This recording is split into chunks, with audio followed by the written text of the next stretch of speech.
Okay, friends, long time no see. For a long time already I wanted to record my analysis of Forbidden Tale. I had some ideas about that, but I thought first I should prepare for it better. So that's why it took some time, but then I understood that I'm just delaying it without any reason. So let's go for it. Okay, how are we gonna do it? First, of course, let's listen to the song itself, and then I will explain how what's the meaning of the song as I see it, what Psyche probably thought when she wrote the lyrics, and how it's integrated into the history or like the whole picture of the world music, because that's what Psyche obviously wanted to do in this song. So let's start.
So, here we are.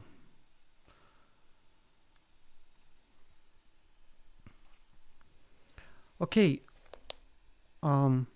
let's go to the meaning of song. Okay, and I want to start with the interview which BAND-MAID gave to Barks. It's okay. Let me show you the heading. It's Barks, the magazine, the musical magazine. It's in Japanese. It's just auto translation by Google. So BAND-MAID releases new album, Epic Narratives, that depicts an epic story. There's a lot of wonderful pictures, by the way. And right here after the picture of Akane, we have Psyche's explanation of that. So the interviewer asks, the lyrics of this song were written by Psyche. I think it's a little different from Life Has Its Peak and Valleys, because Kanami before was saying that, yeah, okay, let's go back to Kanami's part first. So the journalist says, when I listened to Forbidden Tale, I felt a sense of grandeur that matched the title of the album. Epic narratives. At the beginning of this interview you said, this is a song that develops in a way that has never been done before. But I'm sure that's what you're referring to, right?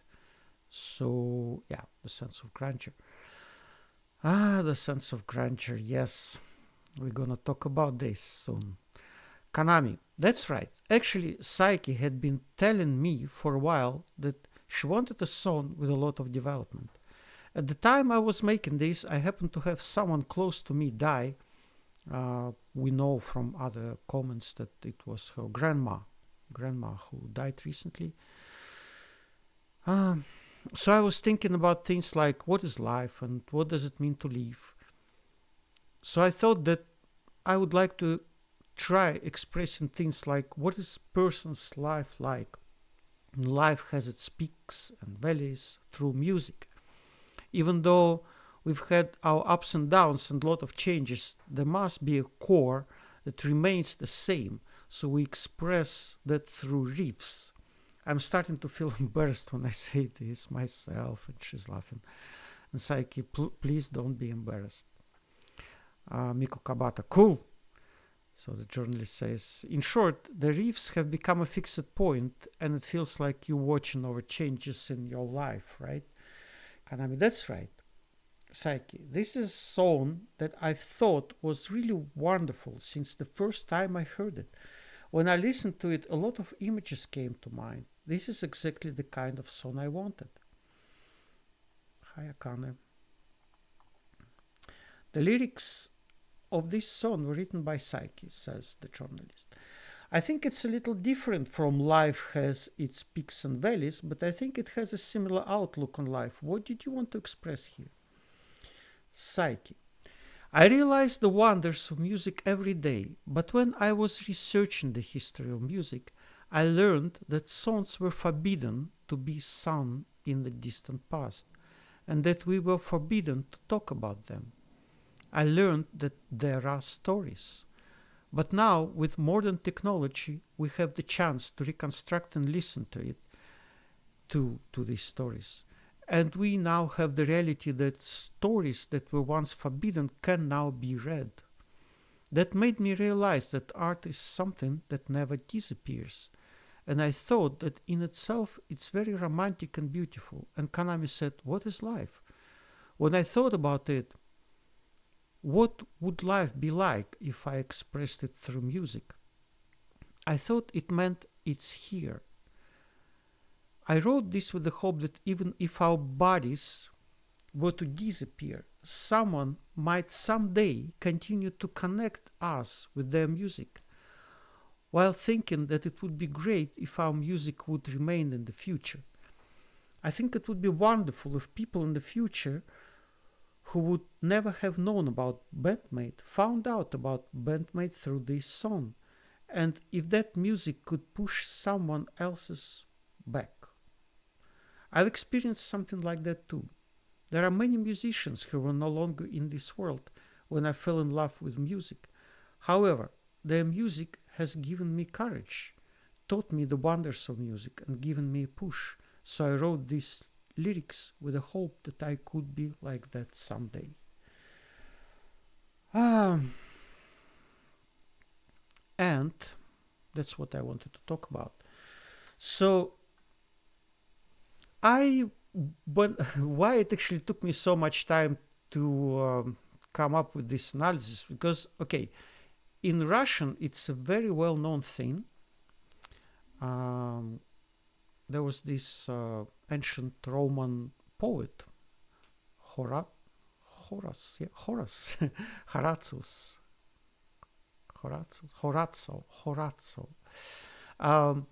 Well, there are not so many articles about this poem of his, and they are Belarusian, Russian, Ukrainian, Espanol, Francais, Italiano. It's very odd to me. So there is not even an English article about this. There is actually, this one is in Latin. So an article in Latin about a poem by Horace, written around 23rd year before Christ, right? Exegi Monumentum aere perennius, regalique situ pyramidum altius. And the article says that the most famous things, the most famous poets who followed on this were Russians. So there was Pushkin, and there was Pushkin's tutor, actually Derzhavin, Gavril Derzhavin, this guy. Pushkin said that he was his the tutor, basically. He said he was the man who blessed me on as he was going down and I was going up. So let's go into, okay, what was Horace's meaning of this? So he said, Exegi Monumentum. So I raised a monument, he says. I raised a monument not with my hands. So that's the whole idea of arts as being something which remains in this world forever. And that's what Psyche says. So she says that, and I understood that arts is something to be read.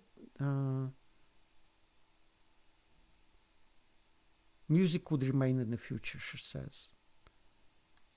So the arts does not disappear. That's what she's saying. That made me realize that art is something that never disappears, she says. And that's exactly what Horace said 2000 years ago. And okay, let me read you a translation, an English translation of Pushkin's Monument poem, which is very famous in the Russian-speaking world, of course. I was actually thinking that like Shakespeare should write something like that, but he never did. I don't know why. He didn't know about Horace. I think, I'm sure he knew, but for some strange reason he, I don't know, never came up with this. But yeah, there are not only Pushkin and Derzhavin who wrote this in Russian, but there was also like Mayakovsky, which is like a more modern poet in Russians. He also wrote a version of this. So there was like a tradition, in Russian-speaking culture to write something like that. So like the poet realizes at a certain moment that he is great, that he's a great poet, which will remain in the future forever. And then he writes this kind of song. So for me, it's like BAND-MAID realized that they are great, that they are the band which will remain forever in the future, and the future generations will never forget it. And then Psyche writes these lyrics. Okay, let me read you the translation of Pushkin's Monument. So yeah, it's very interesting actually that this guy who translated it, Foreman, he includes the epigraph from the Bible. We heard him say, "I will destroy this temple that is made with hands, and within 3 days I will build another made without hands." So Jesus was saying that when he spoke about resurrection, he basically meant the same thing, that he is his legacy, Jesus' legacy, will never die, and he will raise it without his hands. So yeah, many people interpret it as his physical resurrection, but that would mean nothing, right? Okay, the body made of meat, the meat is kind of, yeah, the meat decays, right? So Jesus does not live with us, did not continue to live with us in his body, but his legacy remains. And that's, I think, the true meaning of resurrection. So when he resurrected, it was that his cause lived forever. And so that's what Pushkin says. "I've reared a monument not built by human hands. The public path to it cannot be overgrown. With insubmissive head far loftier it stands than Alexander's columned stones." Alexander's columned stone is a big pillar in front of the Winter Palace in St. Petersburg, where Pushkin was from, and which was the capital of Russia at the time, of Russian Empire. And it was like thought to be it's actually very high. It's like 70 meters or something like that. So yeah, it's like was pretty high by those standards. "No, I shall not all die." So he understands that yes, he will die as a body, and then actually Psyche in her lyrics also says that if our bodies disappear, and in the interview, yeah, she says in an interview, even if our bodies would disappear, someone might someday continue to connect us with this music. So, and Pushkin says, "No, I shall not all die. My soul is hollowed birth of art shall brave decay, and from my dust take wing. And I shall be renowned while on this mortal earth a single poet lives to sing." So then he speaks about all the parts of Russian Empire where his name will be spoken. Of course, yeah, because he's a Russian poet, so this poem makes much more sense to those who speak Russian. But then he continues, "And long shall I, a man dear to the people, be, for now my lyre once quickened kindly sentiment, and in a tyrant age who sang of liberty and mercy toward fallen men." So yes, Pushkin was very famous as a kind of, yeah, the singer of liberty, because that's what that's his like will and testament kind of, yeah. And in case of BAND-MAID, we see the same. The BAND-MAID pride themselves, or like, I don't know, yeah, Miku is the main philosopher there. And she tries to make the music influence the world, right? So she wants to dominate the world in her Klupa incarnation. She wants peace to the world. So that's a very lofty goal. They are singing of liberty as well and call the mercy towards the fallen man. Yeah, I know that most BAND-MAID fans, they hate the Dragon Cries, but BAND-MAID has something to say even on environmental issues, if you will, and about the wars and about all the bad things which people do. And yeah, if BAND-MAID is dominating the world and they are the world empresses, yes, they know how to rule the world. They know everything. They rule the world not with force, but with the power of their word. Yeah, then Pushkin actually did the last verse is very touching. Like I think Miku really echoes a lot of these things. Of course, I doubt that she ever read Pushkin, but nevertheless, this is a sentiment which is running through all the great poets, and I really think it's actually coming from above. You know, the spirit which descends on the poet when poet writes his poetry, his lyrics. And Pushkin says, "To God and his commands pay thou good heed, O muse. To praise and slander both be nonchalant and cool. Demand no laurel wreath, think nothing of abuse, and never argue with a fool." Doesn't it really speak word for word what our Kabato the Great is doing, right? So listen to God's command. So, I mean, yeah, try to be a good person, right? To praise and slander both be nonchalant and cool. Yeah, because many, when you get the fans, you are a musician or you're a poet or whatever you are, you get fans. And then the fans start praise you or they start to criticize you. If you start to follow this and really become like, oh, they criticize me now, I should change my ways, I should write a different music. Oh, now they praised me, yeah, I should stick to this style of music from now on. BAND-MAID doesn't care about this at all. They just nonchalant and cool to both praise and slander. Whatever people say, BAND-MAID follows its own way. Kanami writes music as she believes is the right way to write music. And Miku and Psyche write lyrics which come to their mind, not because somebody said something stupid on Twitter. And never argue with a fool. We may remember a case when, there are trolls appearing from time to time in BAND-MAID fandom who say like something stupid about BAND-MAID.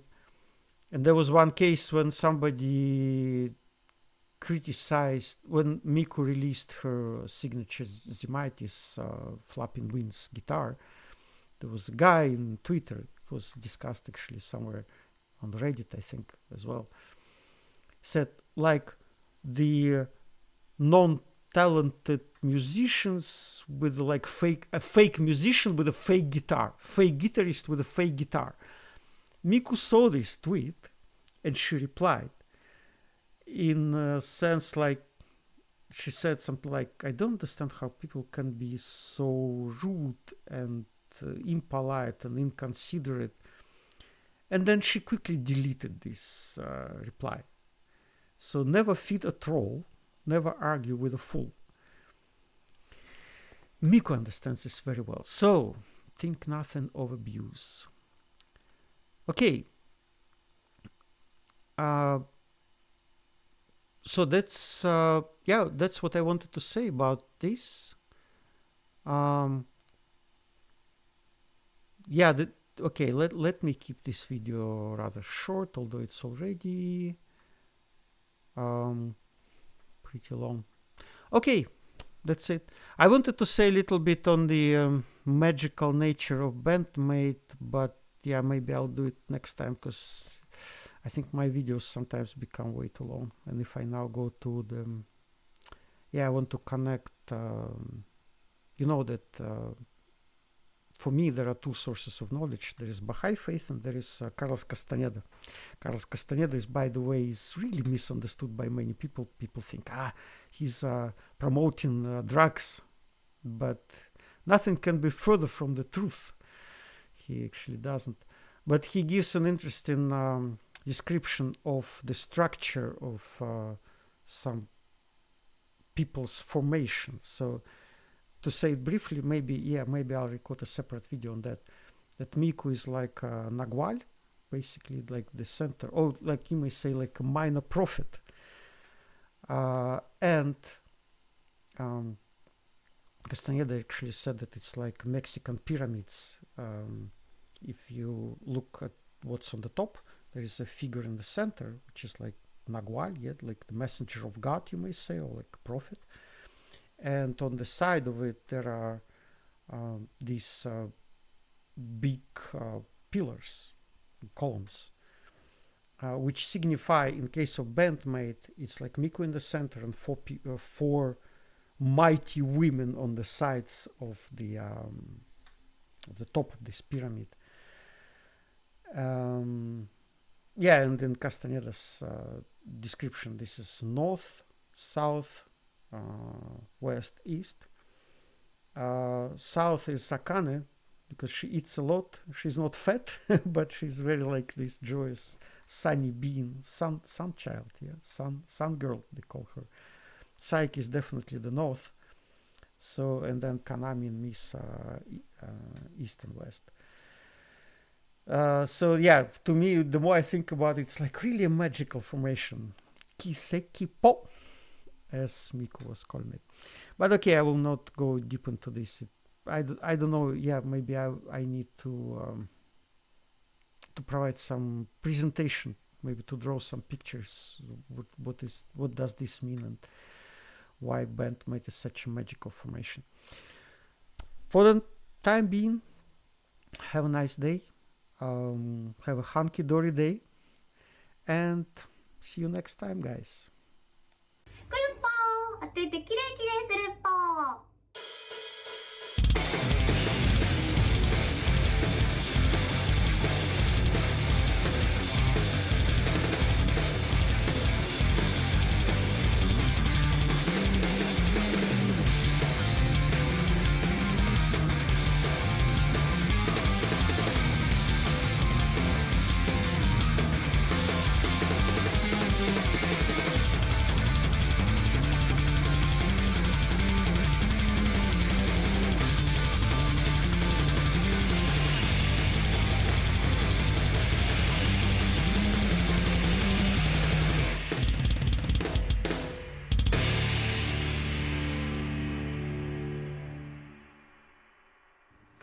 みんなも一緒にウォッシュはハンズ